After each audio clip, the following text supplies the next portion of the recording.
Troskaba esa Di nunga gab ni felaim.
Ogre. Once they were giants and ancient, proud, roaming Avalon long before the four dwellers arrived. But their strength became their curse. Enslaved and bred for war, they were broken and stripped of will, reduced to mindless ogre, bound to their master's cruel design. During King Arthur's reign, a few escaped, rising against their captors to fight for his cause. Yet freedom was fleeting. The last thinking giants were hunted down and destroyed. All that remains are soulless brutes, hulking shadows of what they once were, still driven by commands they can no longer remember.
Hope nothing bad happens today.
Well now, that's not half bad. Not half bad at all. Solid work and you didn't skimp on the details. You've nailed the basics. So how about we try something a bit fancier, huh?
you.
Oh, sorry. Do I know you?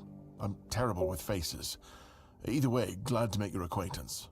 I'm Jan Heber, a physician raised in Camelot and trained in the Royal Academy.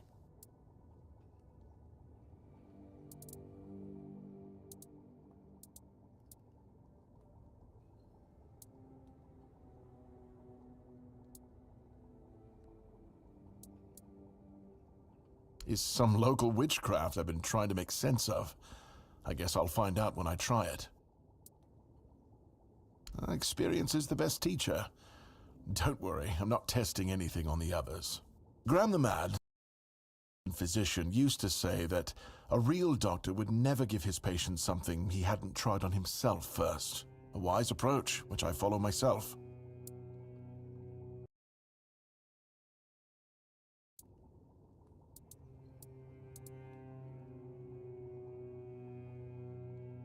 What irony?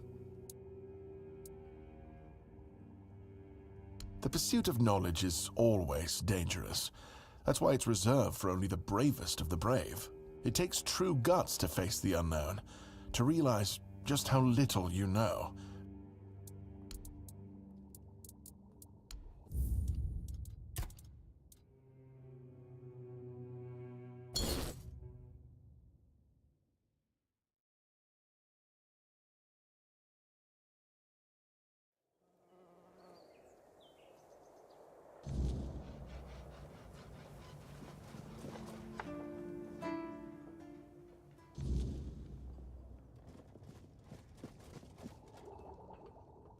Oh, sorry. Do I know you?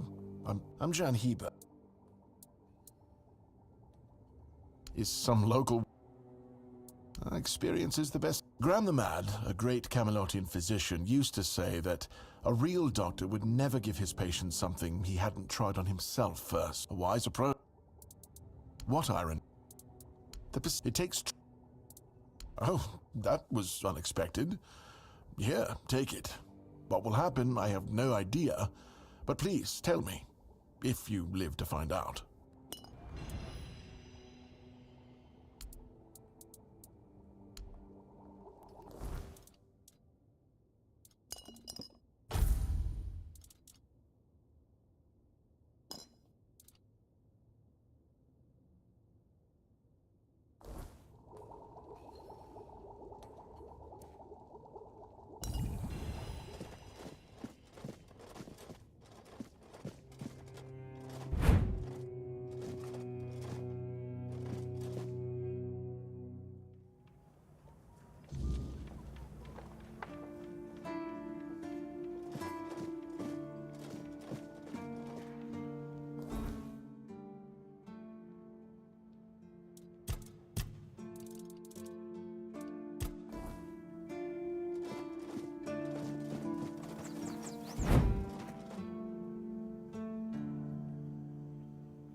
Seed, leftover fish, crumbs of everyday life.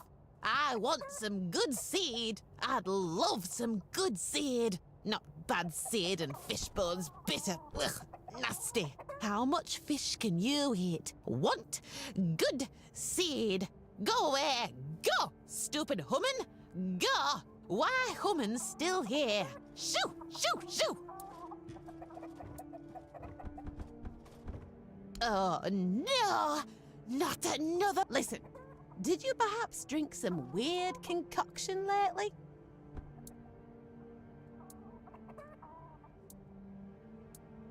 Human Heber, I know it must be an entirely new situation for you. If you're feeling hot flashes, you should... There, calm... Damned human. What?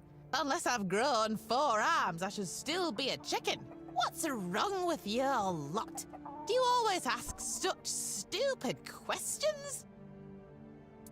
Pecking, clucking. What else am I supposed to be? Pardon me, Avalonian. Quacking doing.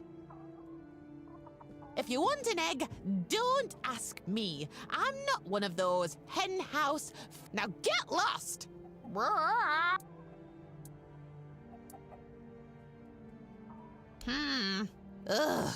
I'm Uriel, a four-dweller covert agent among the humans. Though I've nobody left to report to. My bosses stopped contacting me a long time ago.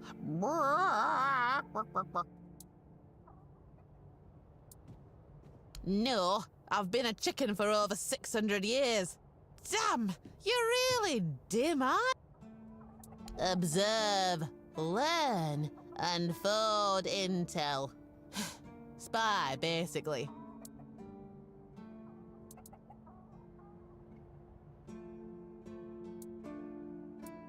There used to be.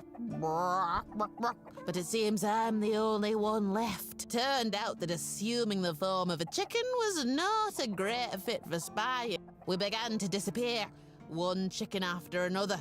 We lost our heads, ended up in the giant cauldron of destiny. We thought all the humans had figured us out. But then it turned out that you just wanted to fill those fat bellies of yours.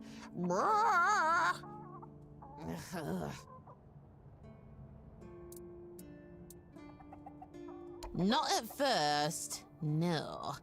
Until one human, along with a few others, decided that annihilation sounded like a good idea. The war was bloody, but you know that. You won it, in a way. Or at least that's what you think. You're sad, bitter, impulsive, short-sighted, petty, and you have a penchant for self-destruction. Oh, yes. And everything you touch, no matter how good, eventually turns into shit. And then you wonder why everything around you has lost all meaning. I could go on, but I won't. Although, perhaps that is exactly what made you seem so alluring to us. Well, one of the many bad decisions made by the Four Dwellers. Well, it doesn't matter anymore. Now go away! Stay out of trouble.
Muriel. Among the countless oddities of Avalon, few are as baffling as Muriel, a chicken who speaks with scholarly wit and the bitterness of someone who has been seen too much. She claims to be Port Dweller, trapped in the form for centuries, watching as the humanity stumble through history with all the grace of drunkard in a storm. Whether she's telling the truth or spinning a tale for her own amusement is anyone's guess. But one thing is clear, she holds knowledge that should have been forgotten and has little patience for the fools.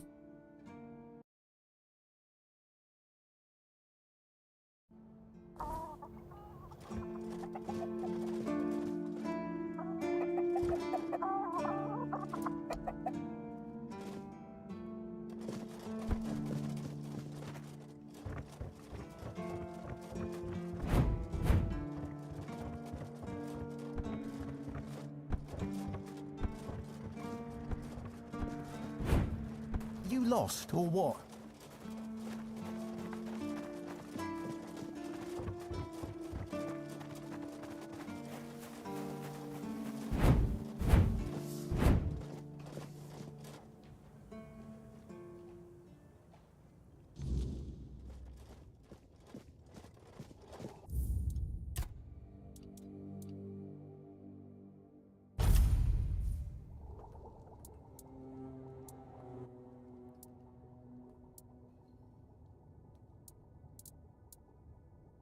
I was classically trained in the proper art of medicine by the scholars of Camelot. The things they do here, they make no sense. No sense at all. Most of this stuff shouldn't even be effective, yet it seems to work wonders on these simple-minded, tough-bodied people here in the south. Shipments from Camelot are late, so I'm running low on supplies. If I'm not able to treat them, they'll start complaining. And Fergus doesn't like when people complain, especially when it comes to their health. He truly cares about them, I've got to admit. He doesn't care much about anyone else, though.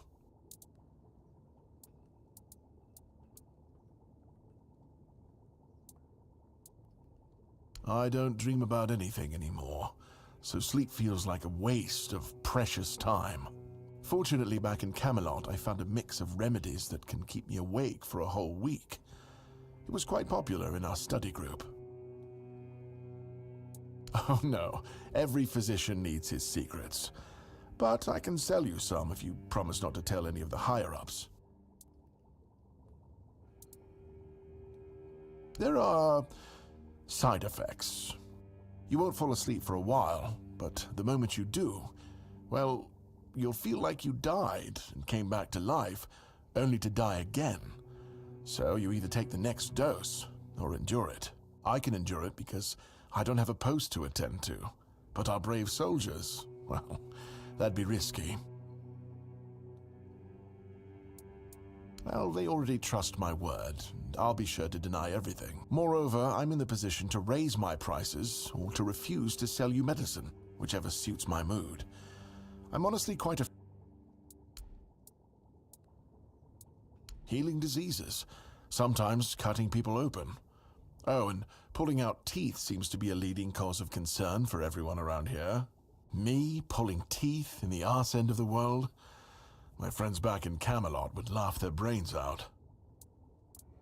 No, and I'm reluctant to admit that I'm unable to help with this matter. Cole's symptoms are unlike anything I've ever seen. I'm certain it's not one of the usual maladies carried by wild animals. As for the bite on Mahon, although it was a nasty wound at first, it healed very quickly. On Cole, it's barely visible.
Lanzo knows very well what he must do.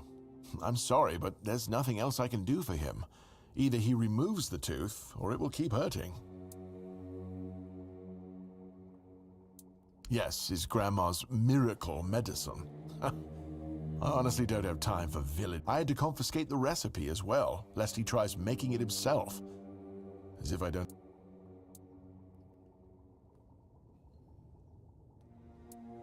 No, I thought I made myself clear. If you want an excuse to drink yourself to oblivion, no need to add other potentially dangerous... Yes, and I'm pretty sure that's the only reason people think those. It's obvious. If you drink enough alcohol, you eventually stop feeling pain, along with your entire face. Well, to be fair, the base recipe is pretty harmless. But what if someone decides that if they don't have carnation, it's perfectly fine to substitute it with devil's snare, since the color is more or less the same?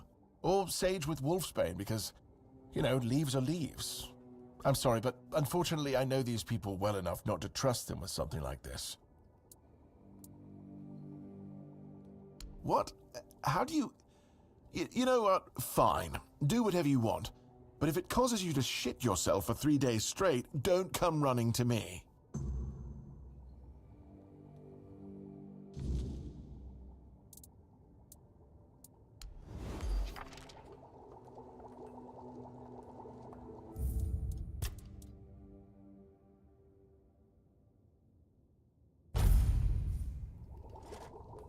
Why would you, though? Don't you? Aha, got it. So you're up for work not out of the goodness of your heart, but for your own selfish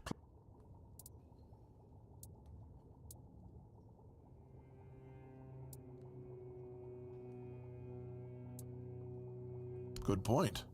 But all right, if you're a mercenary, then I do have a job for someone who'd be willing to risk their life in exchange for material goods. Back at the academy, I found an ancient scroll written by the Druids. Forbidden knowledge, especially now after the mob forced them all into a wicker man and burned every last one of them to ash. I finally deciphered it a little while ago. It describes a ritual that needs to be performed at night within a stone circle. And guess what? There's one in the nearby forest. I guess you already know what I need you to do, hmm?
Ah, you're back. Thank you. Ah, I'll here, take this.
thank you again.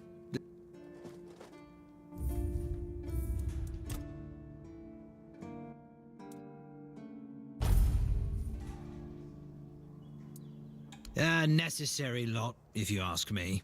We used to keep the roads clear and the word beasts at bay. But some of my brothers act like they're gods in boots. Power does that to a man. With steel, fire, and guts.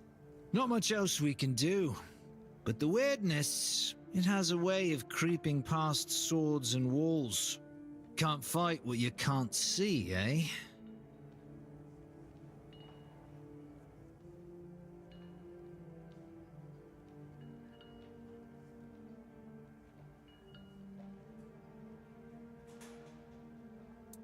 It's been near 20 years now, give or take.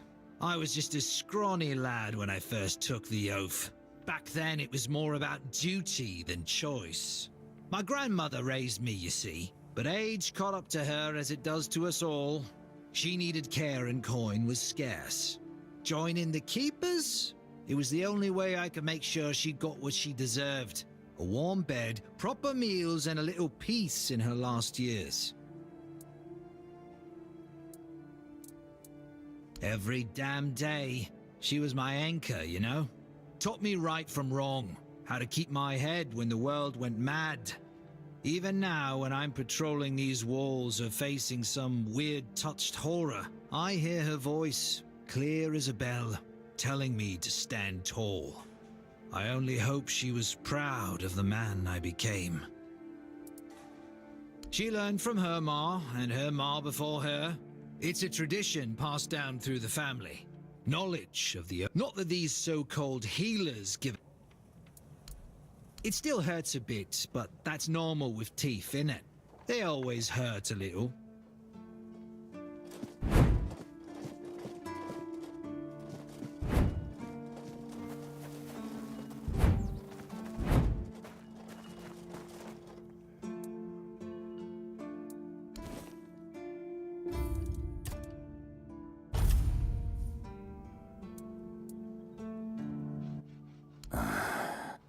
I knew we'd have to deal with this sooner or later. Time isn't exactly on our side. Mahon's condition worsens with each passing night. It's hard for me to admit, but nobody, including myself, really knows what's going on. Maybe a fresh perspective is exactly what we need. If you find any clues, follow them. I'm only interested in the details, and ideally, the solutions.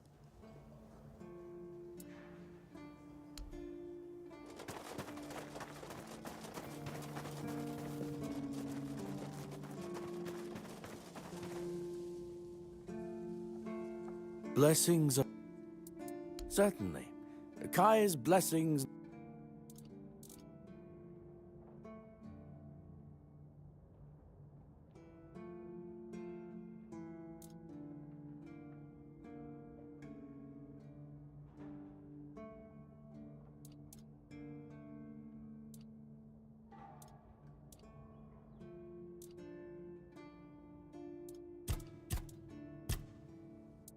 May Kai's word always...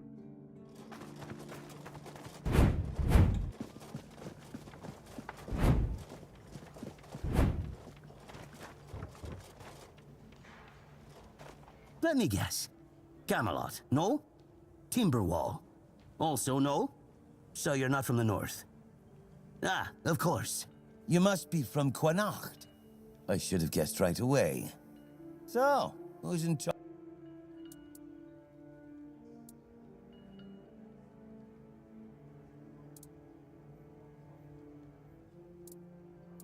Oh, here in the south we have our own affairs. What happens out there in the world? Well, the news doesn't always... And they should. It's in our... You know, people are talking about rising unrest in the north, and a secret coalition preparing a coup at the highest levels of power. And that whole plague thing is just a tool to reach their final goal. The Red Priests are also trying to get something out of it. And to be honest, it's not gone too bad for them. The Druids are out of the picture already. Well, sure. They want to establish a new order on our island.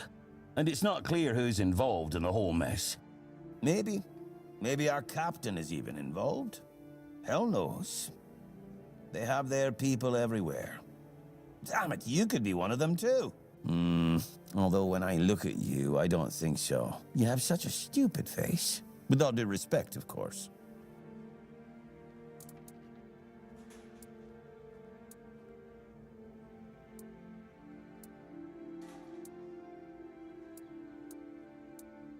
You see? It takes one to know one. And that means we're just pawns. Folks like us won't change anything. But we have to talk out loud. It suits them when everyone keeps their mouth shut. That's the case. Those sons of bitches are good at hide. They kinda blend in and live among us. It's hard to tell if it's hideous magic or some other trick.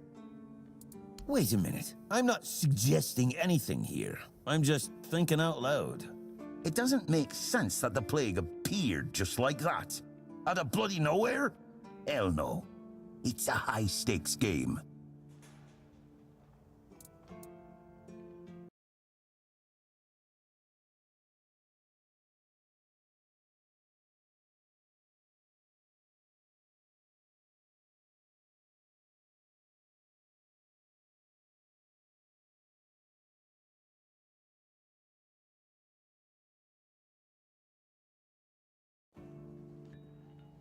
Power over us, of course. Over our bodies and souls. Over Avalon. Over the whole damn course of history. You know, I've been thinking lately. What if King Arthur is just a stupid fairy tale?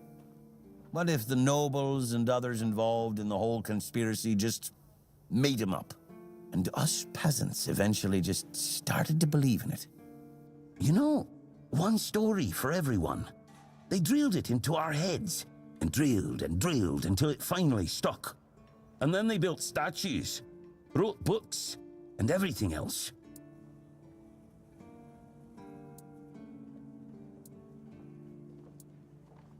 You finally get it. It's just a pity that there are so few like us. Well, we just have to keep going, eh? And while we're at it, I have to get back to work.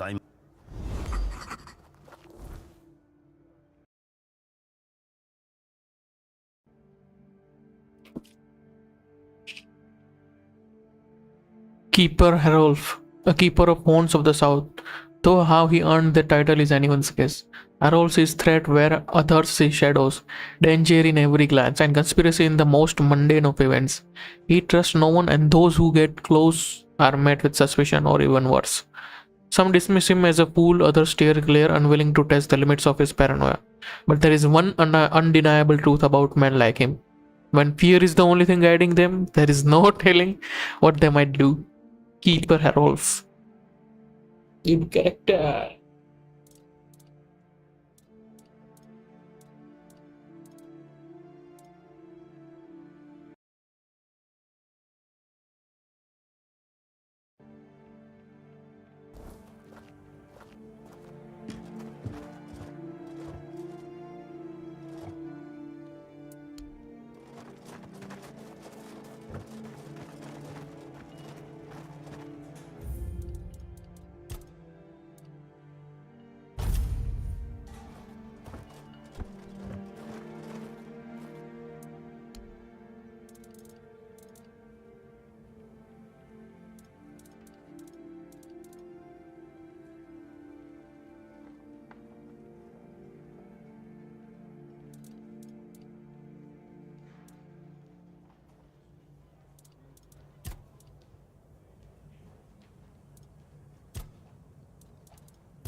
Just another peaceful moment.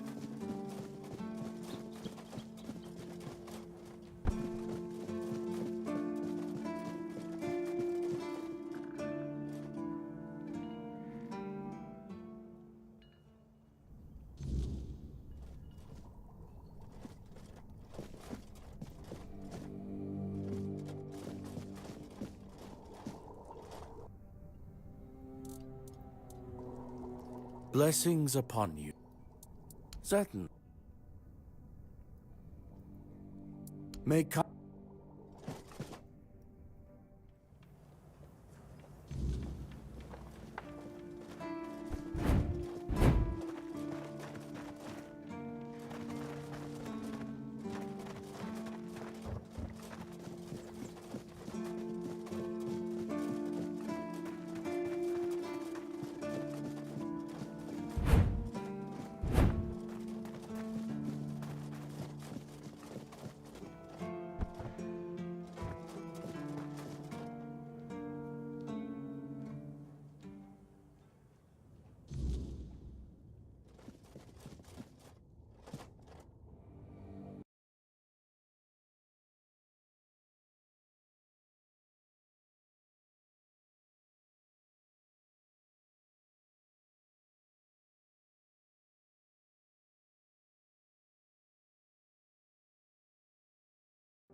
Why would you, though?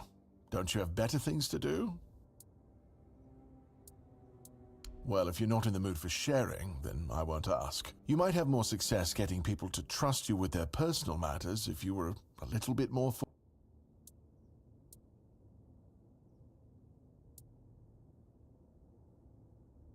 Aha, got it.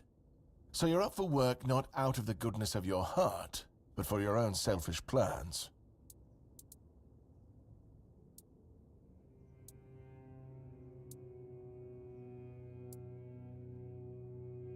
Understood. It's a good reason. Well, I'd say it's better than most.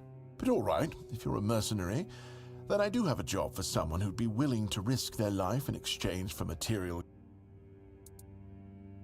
Back at the academy, I found an ancient scroll written by the Druids. Forbidden knowledge, especially now after the mob forced them all into a wicker man and burned every last one of them to ash.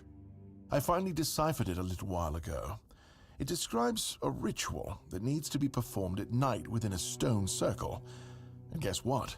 There's one in the nearby forest. I guess you already know what I need you to do, hmm? That is an excellent question. But I don't know. From what I've been able to decipher, it's a summoning spell to bring something or someone to our world. That being will share its great knowledge with the one brave enough to summon it. I need you to remember what it says and repeat it to me after you're back, word for word.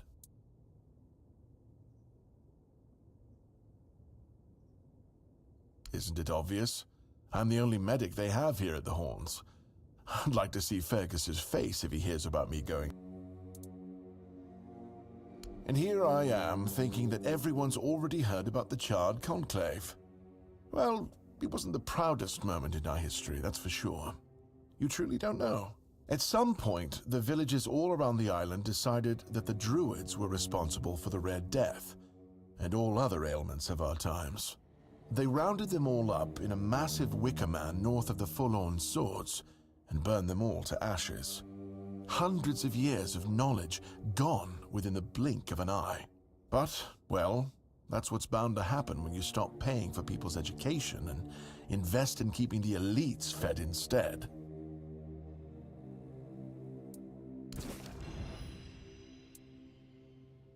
In Camelot, maybe, but this far south? Nobody cares. I've spent my entire life digging through scrolls and books in pursuit of their knowledge. I've been reading about their rites and the descriptions of their rituals. Look, I'm sure they were onto something. They knew much more than we do, but it feels like there's a veil wrapped tightly around that knowledge. It's like I need to find the right spell, the right ritual, Something that will unwrap it for me.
Welcome to the Museum of the Horns of the South, the southernmost keep under Camelot's jurisdiction. My name is Ridderick, and I will be happy to introduce you to the rich history of this fascinating place. A history that began 623 years ago with the first keeper, Sewell Firstfoot. I'd also like to bring your attention to our numerous exhibits that are, as I like to say, inanimate witnesses of the history of the Horns of the South. It began in the year 542. It is the crowning achievement of a group of keepers who were fascinated with Sewell Firstfoot.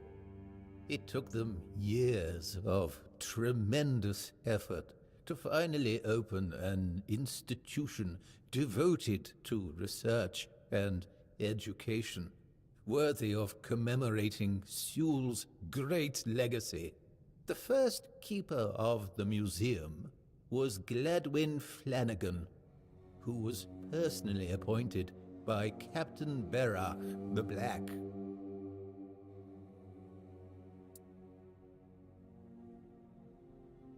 I don't doubt it, since Sewell Firstfoot was a remarkable figure, well known to every keeper. Drawing on available sources, we can claim with almost absolute certainty that Sewell Firstfoot was the first man who ever set foot on the island of Avalon. As you can probably guess, that's where his moniker, Firstfoot, comes from.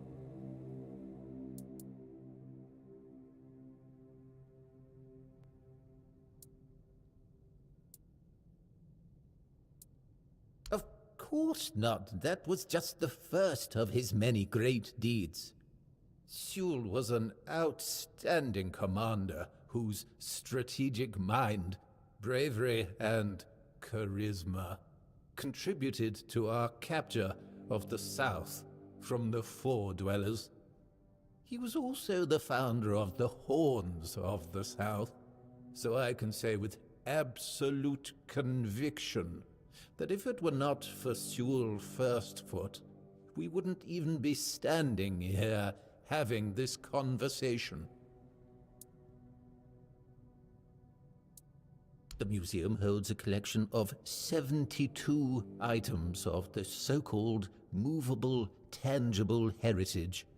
The collection includes big and small items that represent the world surrounding the keepers of the Horns of the South from the 1st to the 6th century of the Avalonian era.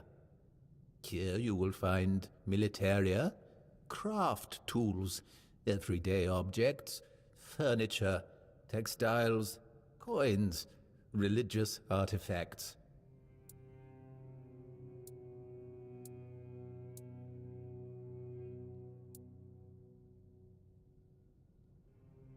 I'd say all exhibits are worthy of your attention, but I could point you to the ones I personally think to be the most notable, or subjectively, of course, the most interesting. Those would be the items that used to belong to Sewell Firstfoot. We have his signal horn, and also his boots. Those boots were the first to touch Avalonian soil. What is also worth mentioning is the tableware used by King Arthur himself during his visit to the Horns of the South in the 15th year of the Avalonian era.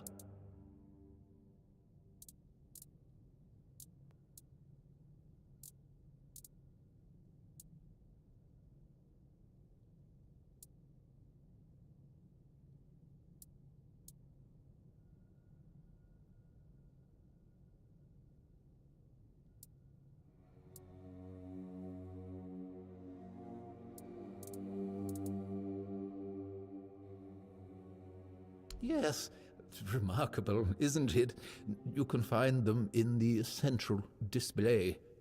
Sewell's boots were sewn from 3 pieces of tanned calfskin, tied at the top with a leather strap. The seam goes through the middle of the instep, which is decorated with ornamental embroidery. On the outer side of each shoe, you can find a decorative brass buckle with the motif of the Camelotian bear. It is notable that even after 600 years, they are still excellently preserved, which is unusual considering the high humidity in this area. It means that even the keepers of that time must have realized the historical value of Sewell's boots, and therefore made sure to adequately preserve them.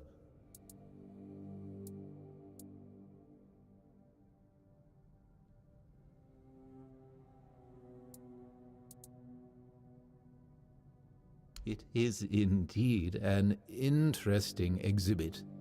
The horn was used by Sewell during wartime, not only for signaling, but also for intimidation. It is 50 centimeters long and made of the horn of an ox. It is the color of yellowed bone, with some ash-gray discoloration on the narrow end. It has a brass mouthpiece and silver fittings on its wider side and at the middle. The shape of the fittings suggests that the horn was hanging on a leather strap, which unfortunately has not survived to this day.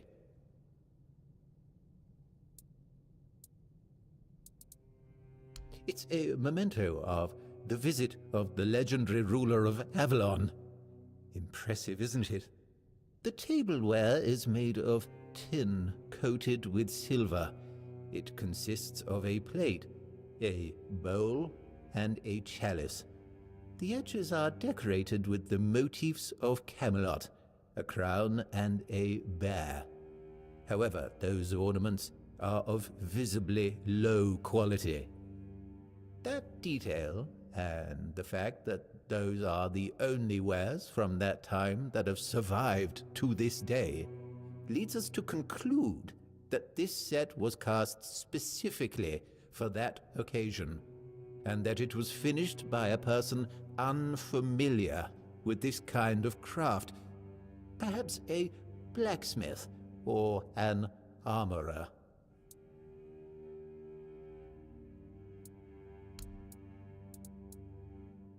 Really? Do you mean it? Thank you. That's really nice to hear. I'm not used to positive feedback. Usually people only come here when they've had too much to drink and decided that it'd be fun to come over and start mocking me, or touching the exhibits with their greasy fingers. The last person who seemed to actually be interested in the museum was Lady Elaine. We talked a bit about Captain Lex and the trip that ended tragically in the year 513. It was described in The Last Voyage of the Andraste. An interesting read, although I'd say it should be classified as fiction.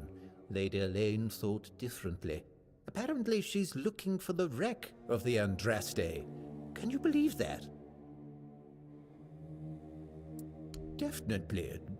Personally, I believe that people gifted with curious minds should share their observations, for there's always a chance it will result in new developments.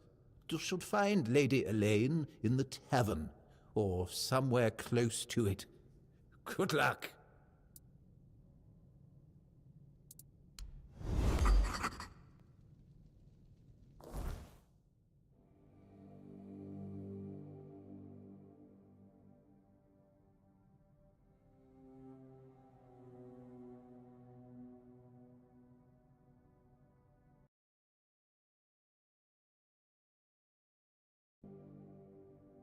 Rederick. Rederick is the dedicated curator of the Haunts of the South Museum, a position he holds with utmost seriousness. A man of encyclopedic knowledge and an even greater passion for history, he considers it his duty to preserve and educate others on the legacy of the fortress and its place in Avalon's past. No matter how trivial it may seem to others, every exhibit is a crucial thread in the grand tapestry of the history, one he is always eager to unravel in excruciating details. From the founding of the Horns by Sewell Firstfoot to the intricacies of the 6th century craftsmanship, Rederick's knowledge is vast, and he is more than willing to share it, whether his audience wishes to listen or not. He treats even the most basic question as an opportunity for extensive historical lectures, carefully enunciating every fact as if his words alone could keep the past from being forgotten. While some visitors appreciate his insight, many find his explanation long-winded and tiresome. What the fuck? How come? Rederick, however, remains undeterred. He firmly believes that history must be preserved with the same vigilance with which a fortress is defended, and he considers it a personal affront when his work is met with anything less than full appreciation. Despite his genuine passion, years of being treated as a little more than a curiosity in a place where most care for more drink than treasured relics have left him with a quiet frustration. He harbors little patience for those who mock the museum or dismiss its exhibits as trivial. Although he remains willing to correct their ignorance with the exhaustive lectures, beneath his formality and rigid adherence to the historical accuracy lies a man who truly believes in his work, longing for someone who will engage with history as fervently as he does. I like this guy. He's amazing character. What's his name? Rederick. Now, having dedicated his life to the museum, he will not see it disrespected. Although his presence may be overbearing, his explanation exhaustive, he remains unwavering in his duty. To Rederick, the Horns of South is not merely a fortress, but a testament to the struggles and victories of those who snapped its history. Should a visitor prove themselves willing to listen, they may gain more than just a lecture. They may earn Rederick's respect and the wealth of knowledge in return. Yes! I like this kind of stories.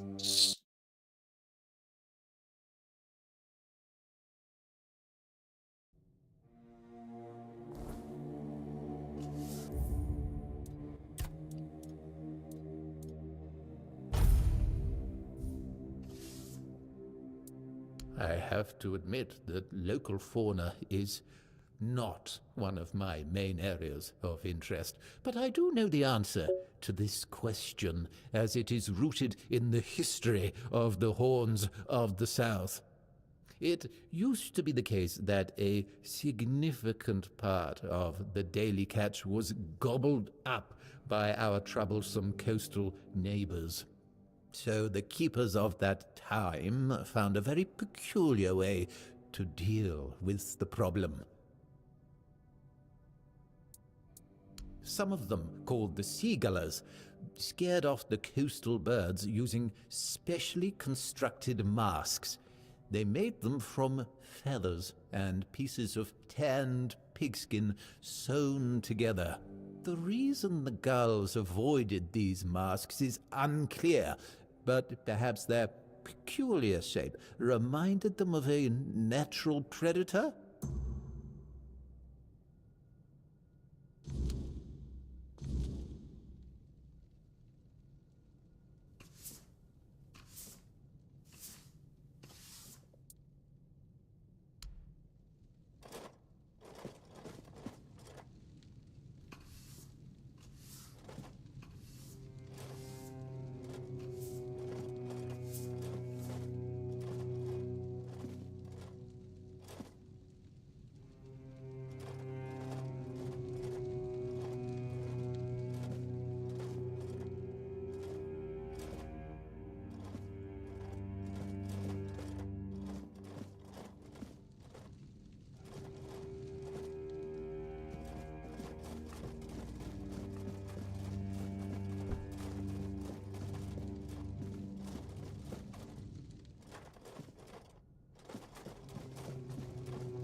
I like it when things are quiet.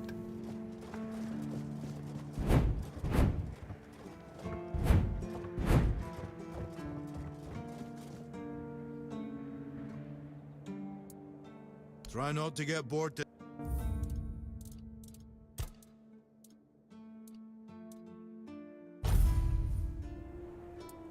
I try not to, but I won't lie, sometimes I get bored out of my mind. That's the thing about this place. One day, you're patrolling outside the walls, where everything's trying to kill you. You have to stay sharp, keep your eyes open. One slip and you're dead. Then, the next day, they stick you on the walls and nothing happens. It drives me crazy. Like what? Crocheting? No, thanks. I tried. I don't have the patience. At least drinking and gambling with the old guard gives me a bit of a thrill. You can't get too comfortable, you know? One moment you let your guard down, and the next a red cap's cutting you to ribbons.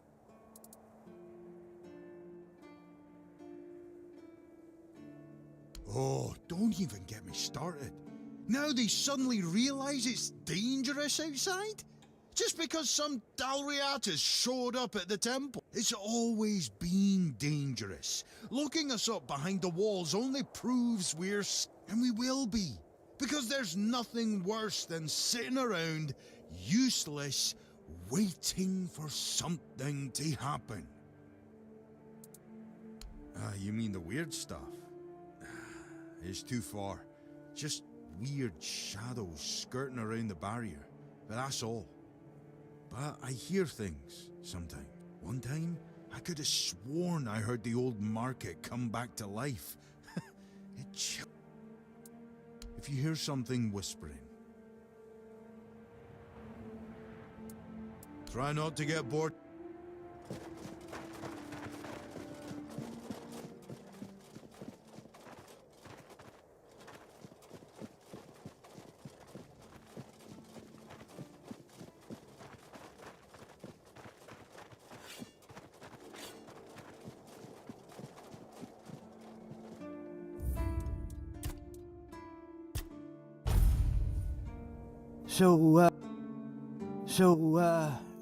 Do you have time? Do you have time to read that letter for me? Do you...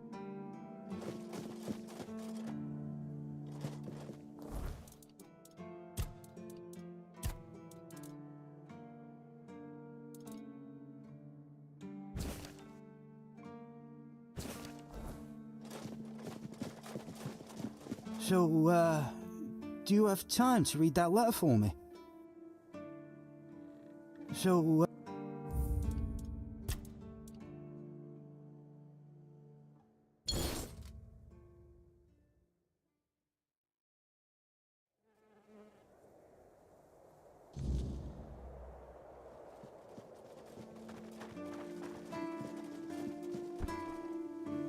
What do you think of scale armor? Scale armor. What do you think of it? The ones all the keepers wear.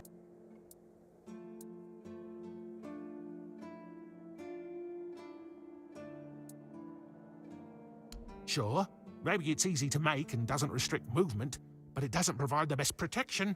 Someone just needs to stab you between the scales and you're done for. Lamella armor is much better. That will prevent you from being run through with a polearm or getting shot with a bow. It's also much more comfortable.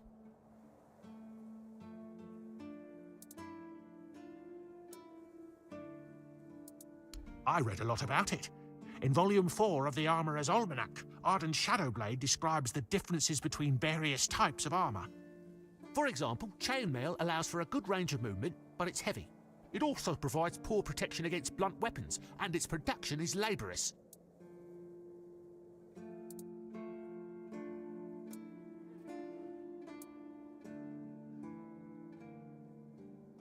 No, but I have knowledge from books and a lot of thoughts on the subject, so I know what it would be like to wear different armour.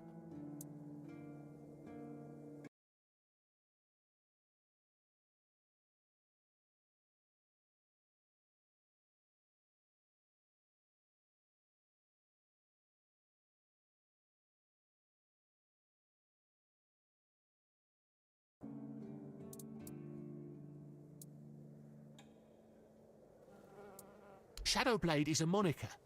Arden is passionate about weapons and armour. He has great knowledge of materials, techniques and history. A true expert. Everything he writes is interesting. I would love to meet him one day. I told them, but they both said I know jack shit. Besides, the keepers rarely go outside the walls nowadays. Then the quartermaster added that if I don't like our equipment, he could send me out scouting in just my underwear. Perhaps you're right. But if somebody ever stabs me under the scales, I'll go straight to the quartermaster. Oh, of course. I mean, I've never made one. I'm not an armourer. But I've read so much about it that I'm sure it won't be a problem. Here's the page from the Armourer's Almanac that explains the process.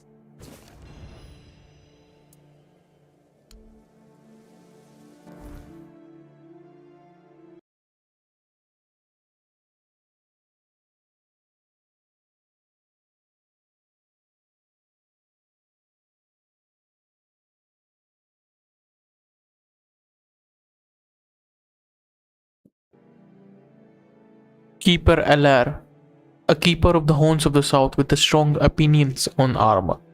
Although his experience comes mainly from the books rather than battlefield, fascinated by the Armorer's Almanac by Arden's Shadowblade, he passionately lists the strengths and weaknesses of various armors, although his knowledge rarely earns the approval of his superiors.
Always good to have a little rest.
Oh, right.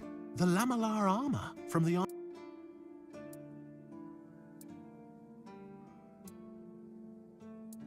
That's impossible. You must have made a mistake. I'm sure it wouldn't have turned out like that if you had followed Arden's instructions.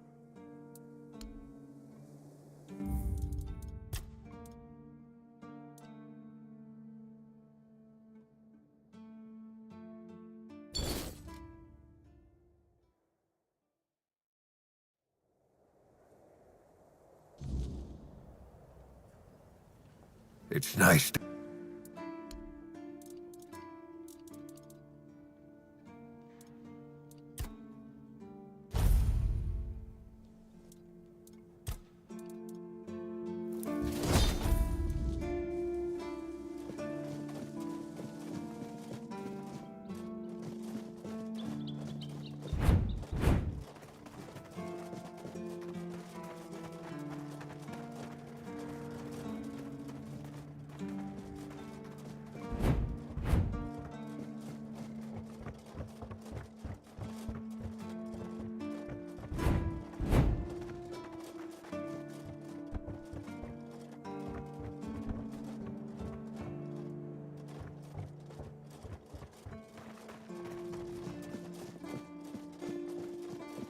Just keep your head down.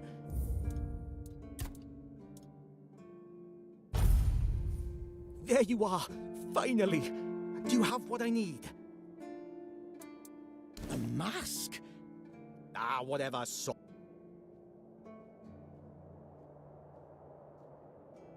Now they'll get what's coming to them, damn rascals.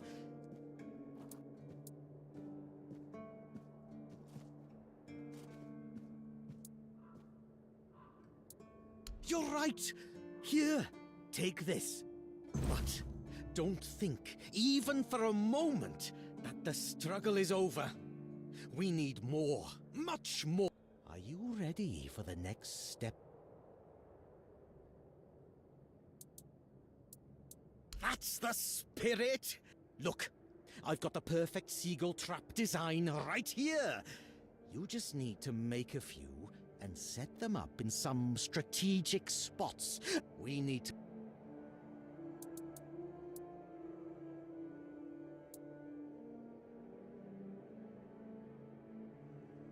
And I appreciate that. But this war still needs soldiers. And you... Never! As long as I live and can do... Go on then! And fight against...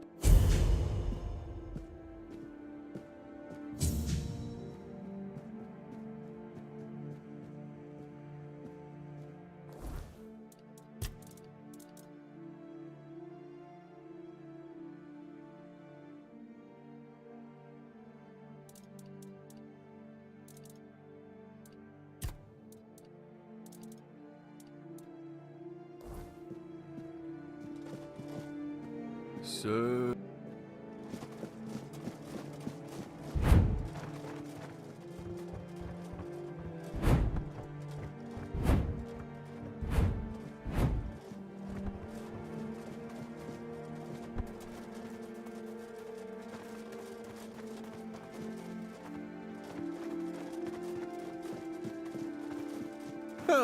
What a nice day.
Sometimes it's nice to just sit and think.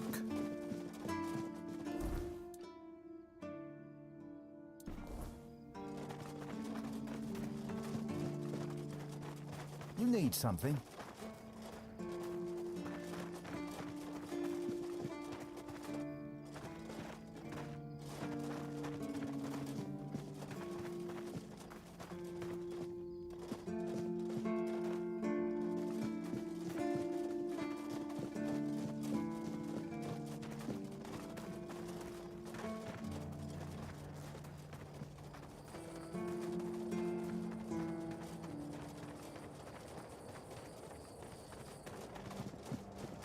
Hope nothing bad happens today.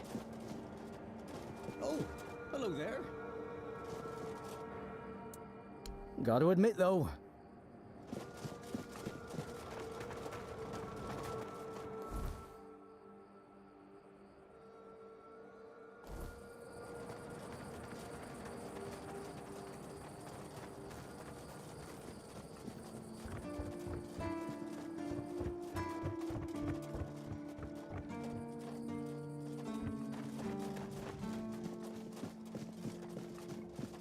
stay quiet, stay safe.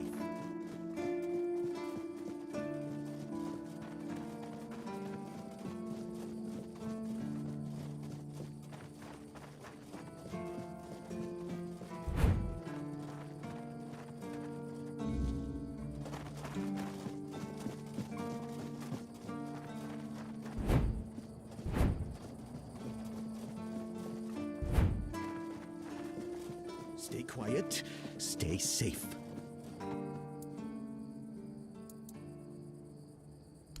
When the fog isn't too thick, I sometimes see drowners crawling out of the water. And sometimes I can see a strange shape out on the sea, like a giant herring with a red eye. Too many monsters in this world, far too many. And some of them... I'm guessing it's just the seagull, but still, I wouldn't recommend... Seagulls still shit on our walls. They still... Sometimes I can't sleep. I think about whether there's a quick way to... And then I realize... This is the bloody South! A bloody fortress by the sea! The problem is that this place exists. But I swore to serve it. To look after the horns of the South. And that goes hand... Don't keep me waiting!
Just keep your head down.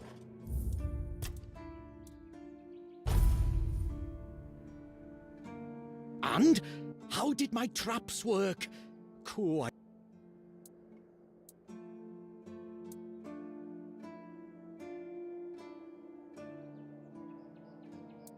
That's what I like to hear. You are an invaluable first. We need to solve the seagull problem. You'll search for their nests and destroy them without mercy. Burn the nests. Shoot the parents.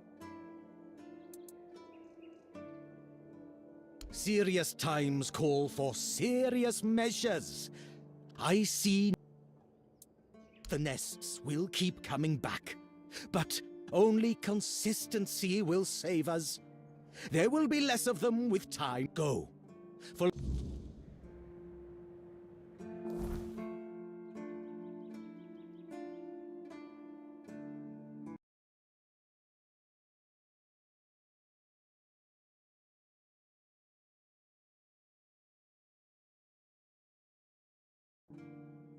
keeper Gwelin. Few in the Hounds of South are as single-minded as Gwelin. Whereas others speak of war, politics, and survival, he speaks only of seagulls. To him, they are not just birds, but a plague upon the land, screeching, thieving wretches that taunt him from the rooftops and defile his every waking moment. He cares little for who holds powers, as long as anyone puts an end to the regime. Whether his hatred is justified or the ramblings of a man driven to the brink, one thing is certain: Gwendolyn will not rest until the skies are silent.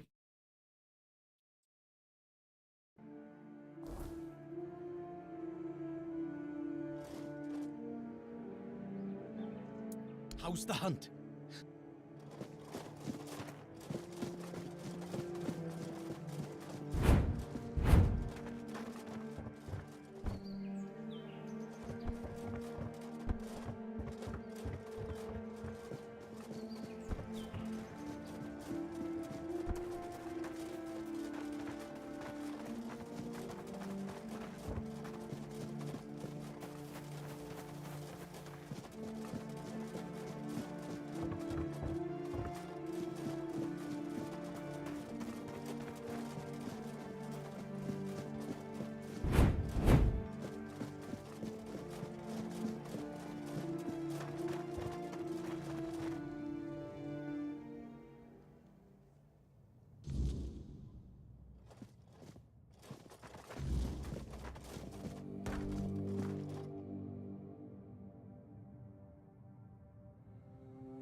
Eyes forward, and mind your step.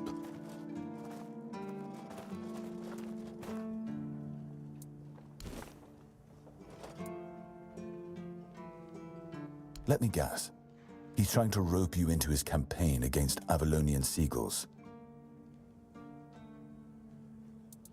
It's a well-known story. All the keepers know of Gwailin's obsession, but it's less amusing than it sounds. You see, Gwailin is from a coastal village. His father, a fisherman, worked hard to feed his family. He instilled a deep hatred of seagulls in Gwailin, claiming they were our greatest enemy. He taught his son how to kill them effectively, and insisted they were agents of the Forge.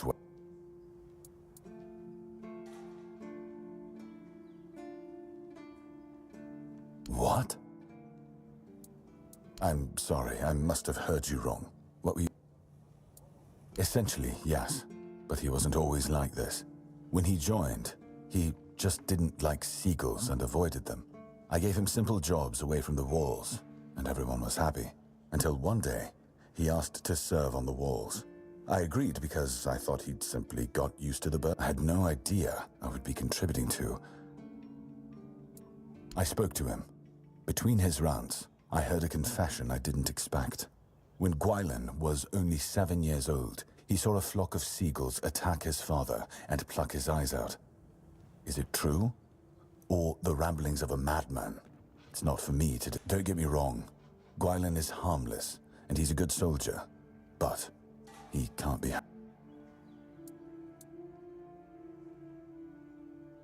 Whatever he's asked you to do, just ignore it. Don't argue with him. It's not your... If he brings up seagulls, just pretend you didn't hear him. That's what we all do.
need something.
Hope nothing bad happens today.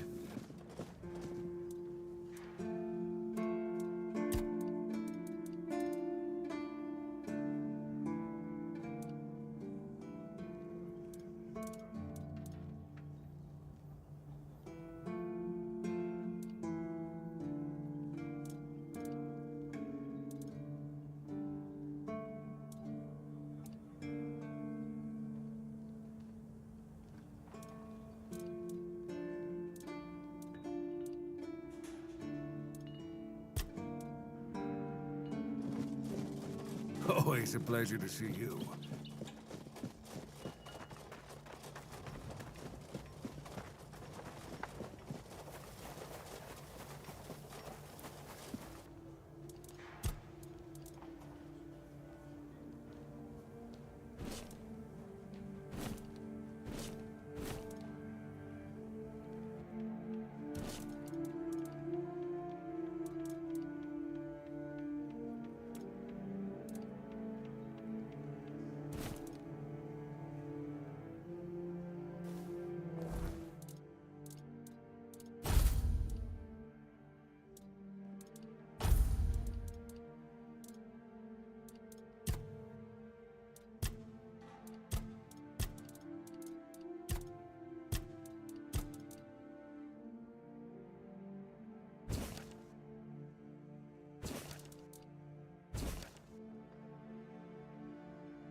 Seawall.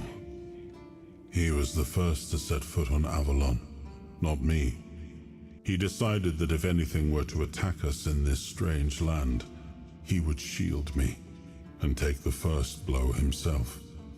I remember loyalty, a fierce, unwavering loyalty, to me and to Avalon. He must have been someone I trusted deeply. Perhaps as we move forward, more memories of him will come back to me. For now, I only hope his loyalty wasn't in vain.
What a night.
Hey, you're heading to the village, right?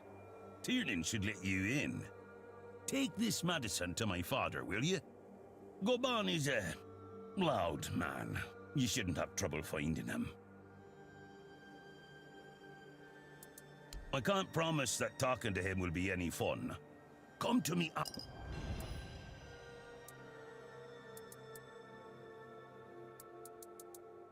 See you around.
Oh, for...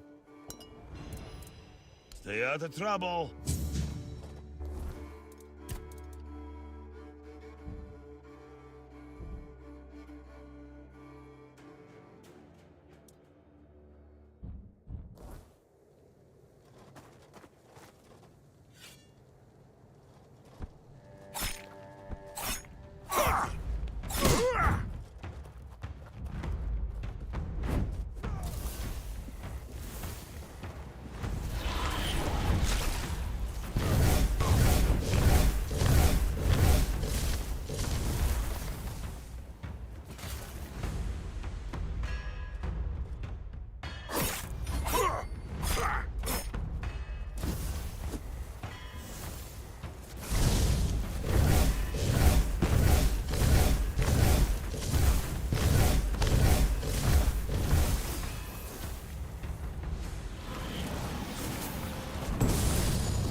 have mercy. Not a... That's just what a... See you right.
There are a few...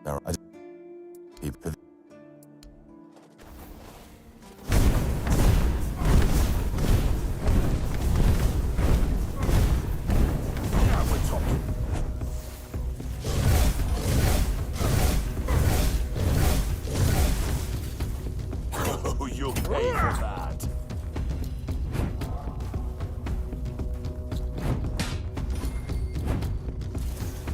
I'm on top of you.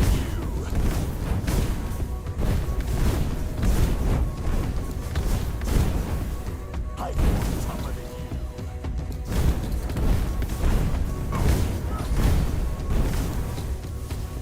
That's it. You're dead.